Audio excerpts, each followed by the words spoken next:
Ich bin Gabriel Jordi, habe ursprünglich Betriebswirtschaft studiert und bin vor 10 Jahren als Geschäftsführer hier eingestiegen und habe mit meinen 3 Brüdern die Firma übernommen. Wir gestalten diese in die Zukunft mit dem Claim „Wir glauben an Print".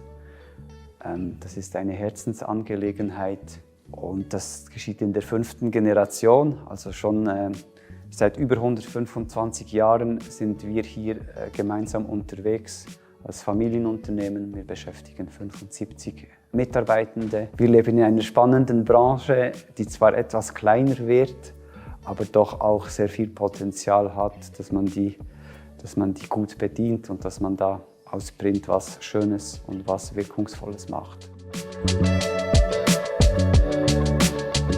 Unser Claim „Wir glauben an Print" sagt schon viel aus. Also wir sind eine Druckerei. Antrieb ist, dass wir grundsätzlich unseren Kunden helfen wollen, dass sie Wirkung erzeugen mit Print.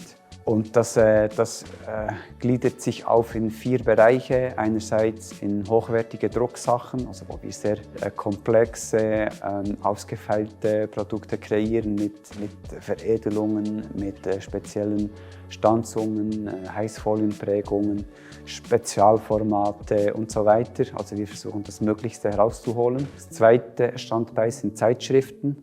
Also wir layouten, drucken, schneiden, falzen, heften, folieren, kuvertieren, machen die Adressaufbereitung und können so eigentlich alles aus einer Hand, aus einem Haus, was Zeitschriften angeht, produzieren.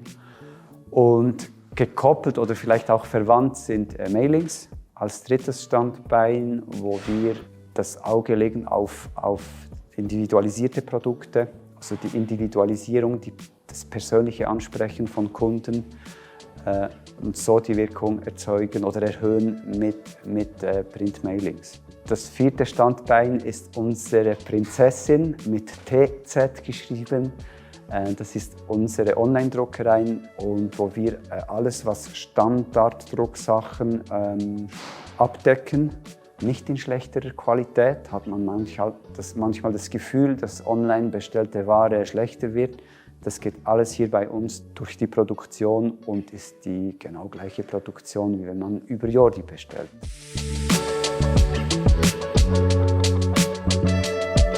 Wir als Druckerei müssen eigentlich mit dem besten Beispiel vorangehen und zeigen, wie man mit Print kommunizieren kann, wie man Print einsetzen kann. Und das bedingt, dass wir auch bereit sind in der Kommunikation, im Aufzeigen, was mit Print möglich ist, dass wir das vorleben, dass wir da auch ein gewisses Geld, eine gewisse Zeit und Ressourcen einsetzen, damit wir auch unseren Kunden zeigen können, was machbar ist, was man bewirken kann.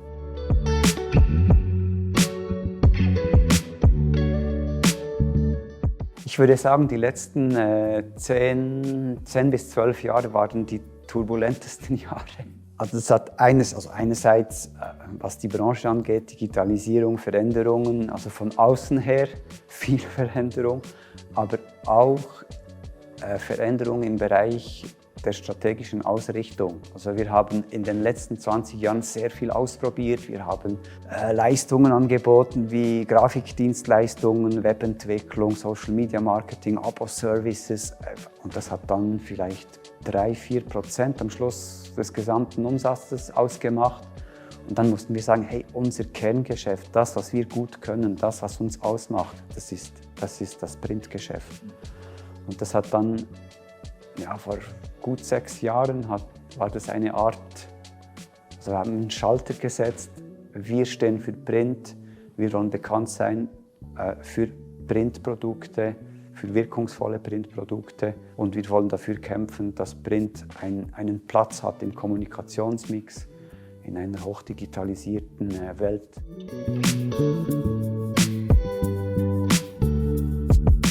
Also man kann Technologie haben, KI und extrem krasse Möglichkeiten technisch haben, aber wenn man das nicht irgendwie hinkriegt, dass man das verzahnt mit den menschlichen Ressourcen, mit dem, was Verantwortungsübernahme angeht, auch den Willen, wirklich auch aus der Technologie das herauszuholen, was sie gibt, was möglich ist, Wenn man das nicht aufeinander abspielt, dann, ja, das ist wie Zahnräder, dann greift es nicht.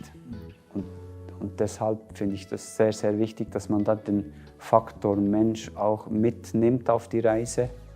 Wir pflegen auch in den letzten 3-4 Jahren eine offenere oder viel offenere Kommunikation, was Zahlen angeht, was Auswirkungen angeht, wenn man an gewissen Stellschrauben dreht, was das für Auswirkungen hat auf die Finanzen, auf Produktivität, auf das ganze Verständnis, wie so ein Geschäft funktioniert.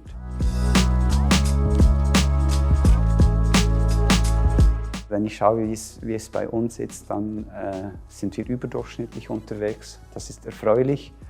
Aber am Schluss muss eben die Rentabilität oder die Produktivität, die muss stimmen. Alleine mit Umsatz oder alleine mit extremen Sparmaßnahmen oder eben produktivem Einsatz der Ressourcen oder auch der Personalkosten, wenn das nicht in einem guten Verhältnis ist, dann kann man wachsen und es bringt nichts. Wenn wir neue Investitionen machen, dann schauen wir das mal sicher zahlenmäßig an, aber wir schauen dann auch, wie viel bringt uns das strategisch, auch wenn wir vielleicht noch nicht alle Aufträge haben oder auch nicht die Maschine oder die Investition voll auslasten können, wollen wir auch wissen, ja, was ist eigentlich das Potenzial von diesem Ding oder von dieser Investition. Und da denke ich, ist es einerseits eine zahlenmäßige Analyse ist sehr wichtig, aber am Schluss, wenn es nur nach Zahlen geht, es ist vielleicht etwas pessimistisch, dann investierst du eher nicht, weil du eben sparen musst, es muss alles amortisiert werden, meistens höhere Investitionen über eine längere Zeitdauer. Also auch wenn ich jetzt in eine Rapida 106X investiert habe, dann muss ich mich ja committen, dass wir mindestens 10 Jahre weiterhin mit einer solchen Maschine drucken. Und ich habe ja keine Glaskugel, kann nicht in die Zukunft schauen, aber es heißt auch, das ist auch ein ganz klares Commitment zu unseren Kunden, zu den Produkten, die wir machen und auch ein Commitment an eine gelingende Zukunft, die wir auch gestalten können. Und ich finde extrem wichtig, dass man eben auch die strategischen Ambitionen in der Evaluation von Investitionen einbezieht. Es braucht Herzblut, es braucht Energie, es braucht Nerven, es braucht Geld. Und also das passiert nicht von alleine.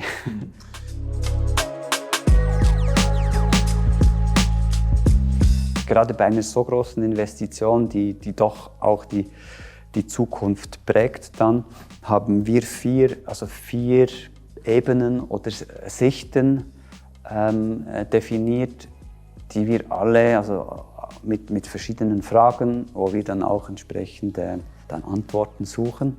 Und das ist einerseits die Sicht, ja, was braucht der Markt, was brauchen unsere Kunden, also die Marktsicht. Dann die zweite ist die finanzielle Sicht, die Zahlen. Können wir finanzieren? Wie lässt sich das finanzieren? Was kommen da für Kosten auf uns zu und so weiter? Dann gibt es als dritte die Prozesssicht, also wie lässt sich die Investition in unsere Prozesslandschaft einbinden? Wie können dann unsere Leute damit arbeiten? Gibt es Prozessoptimierungen, die sich da ermöglichen anhand der neuen Technologie oder Investition? Die vierte ist dann eigentlich die technologische, also was kann die Maschine, was hat die für Technik drin, was lässt sich da ausreizen. Und diese vier Ebenen haben uns dann, war eigentlich die Grundlage, dass wir da eine ganzheitliche Evaluation machten.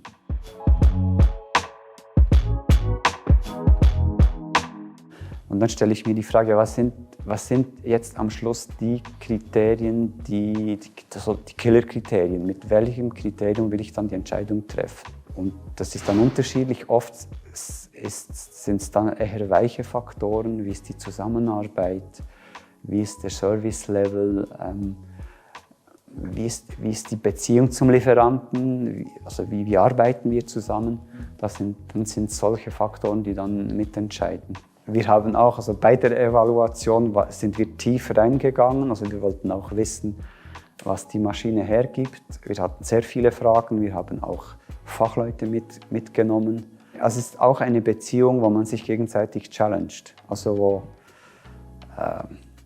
wir nicht einfach nur vorgehen, was sein muss, sondern wir auch herausfinden, was möglich ist. Es sind eine Art Spannungsfelder, die da auch entstehen, weil wir Ansprüche haben, gleichzeitig auch technologisch Gewisses machbar ist. Dann muss man wieder zusammenschauen, ja, wie kriegen wir das Bestmögliche hin, dass es uns dient.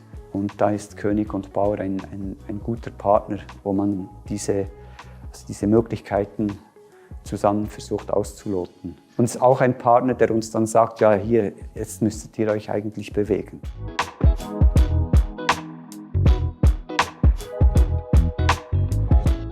Das freut mich, weil das bestätigt, was ich jetzt gesagt hätte. Wir sind schnell produktiv mit der Maschine. Das hat damit zu tun, dass eigentlich aus der Maschine, die wir vorher hatten, also wir hatten diverse Punkte, wo wir eigentlich wollten, dass die verbessert werden, dass man da was dran macht. Und da ist aus unserer Sicht bei König und Bauer viel geschehen in diesen 10 bis 12 Jahren. Und das führt dazu, dass die jetzige Maschine sehr, sehr ruhig, stabil läuft. Also wir können die ausreizen. Wir sind praktisch in allen Prozessen sind wir schneller. Und das führt dazu, dass wieder hier der Faktor Mensch auch recht challenged wird, dass er das auch wagt, dieses Flaggschiff, diese Rakete dann auch auszureizen. Also grundsätzlich richten wir uns in erster Linie an den Preisen, die am Markt gefordert werden, und schauen dann gleichzeitig auch, wo stehen wir kostenmäßig.